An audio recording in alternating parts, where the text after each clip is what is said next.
इसमें तैर रहे हैं। चारों तरफ डीप सन्नाटा है। अचानक आपके सामने एक अंधेरा गोला उभरता है, इतना काला कि लाइट भी उससे बाहर नहीं निकल सकती। इसे कहते हैं ब्लैक होल। लेकिन असली सवाल यह है, अगर आप इसमें गिर जाए तो क्या होगा?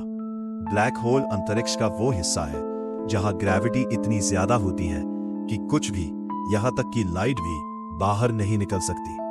जब कोई बहुत बड़ा तारा अपनी लाइफ के एंड में एक्सप्लोड करता है तो वो खुद में ही कोलैप्स हो जाता है और बनता है ब्लैक होल। इसके सेंटर में होता है सिंगुलैरिटी और इसके चारों तरफ होती है एक बाउंड्री जिसे कहते हैं इवेंट होराइजन। एक बार अगर आप इसे क्रॉस कर लें तो वापसी इम्पॉसिबल है।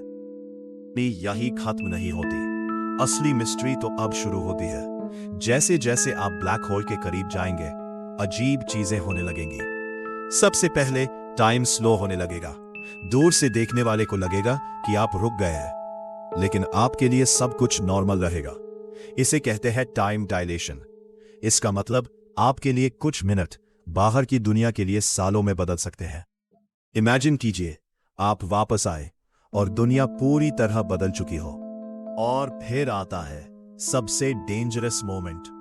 ब्लैक होल की जबरदस्त फोर्स आपके शरीर को खींचना शुरू कर देती है। आपके पैरों पर ग्रेविटी ज्यादा लगेगी और सिर पर कम। इस वजह से आपका शरीर स्ट्रेच होने लगता है।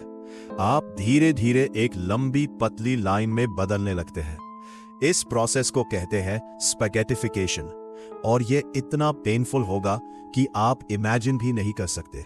लेकिन अगर किसी तरह आप सरवाइव कर जाएं और इवेंट होराइजन क्रॉस कर ले तो चीजें और भी स्ट्रेंज हो जाती हैं। अब आप उस जगह पर हैं जहां से कोई भी इंफॉर्मेशन बाहर नहीं जा सकती। इसका मतलब आप टेक्निकली यूनिवर्स से गायब हो चुके हैं। कुछ साइंटिस्ट्स मानते हैं कि ब्लैक होल के अंदर एक वर्म होल हो सकता है, एक ऐसा शॉर्टकट जो स्पेस और टाइम को कनेक्ट करता है। शायद आप एक ब्लैक होल में जाएं और किसी दूसरी गैलेक्सी में निकल आए, या शायद किसी दूसरे यूनिवर्स में। लेकिन यह अभी सिर्फ एक थ्योरी है, प्रूफ अभी तक नहीं मिला। एक और इंटरेस्टिंग कॉन्सेप्ट है हॉकिंग रेडिएशन। इसके अकॉर्डिंग ब्लैक होल पूरी तरह ब्लैक नहीं होते। वो धीरे धीरे एनर्जी रिलीज करते हैं और बहुत लंबे समय के बाद इवेपोरेट भी हो सकते हैं। यानी ब्लैक होल भी हमेशा के लिए नहीं रहते। अब बात करते हैं सबसे मिस्टीरियस पार्ट की, सिंगुलैरिटी। यहां डेंसिटी इन्फिनिट हो जाती है और टाइम और स्पेस अपना मतलब खो देते हैं। फिजिक्स के सारे रूल्स यहां फेल हो जाते हैं। यहां क्या होता है ये आज तक कोई नहीं समझ पाया। कुछ थियोरीज कहती हैं यहां एक नया यूनिवर्स पैदा हो सकता है, यानी हर ब्लैक होल एक नए यूनिवर्स का जन्म हो सकता है। सोचिए, अगर ऐसा है तो हमारा यूनिवर्स भी शायद किसी और ब्लैक होल के अंदर हो। यह आइडिया जितना स्ट्रेंज है उतना ही फैसिनेटिंग भी है। अब सवाल यह उठता है, क्या ब्लैक होल खतरनाक है? अच्छी खबर यह है कि ब्लैक होल हमसे बहुत दूर है। लेकिन अगर कभी कोई ब्लैक होल हमारे सोलर सिस्टम के पास आ जाए तो वो प्लैनेट्स की ऑर्बिट डिस्टर्ब कर सकता है।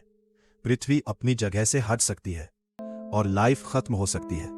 लेकिन ऐसा होने की संभावना बहुत कम है। अभी के लिए हम सेफ हैं। तो अब आप जानते हैं, ब्लैक होल सिर्फ एक अंधेरा गड्ढा नहीं है, ये ब्रह्मांड का सबसे मिस्टीरियस दरवाजा है। शायद ये किसी और दुनिया का रास्ता है, या फिर सब कुछ खत्म होने की जगह। लेकिन एक बात तय है, यूनिवर्स हमारी सोच से कहीं ज्यादा बड़ा और कहीं ज्यादा रहस्यमयी है। और शायद जितना हम सीखते जा रहे हैं उतना ही हमें एहसास हो रहा है कि हम अभी भी बहुत कम जानते हैं। अगर आपको ऐसे ही वीडियोस पसंद हैं तो चैनल को सब्सक्राइब करें और बताएं अगला वीडियो किस टॉपिक पर चाहिए।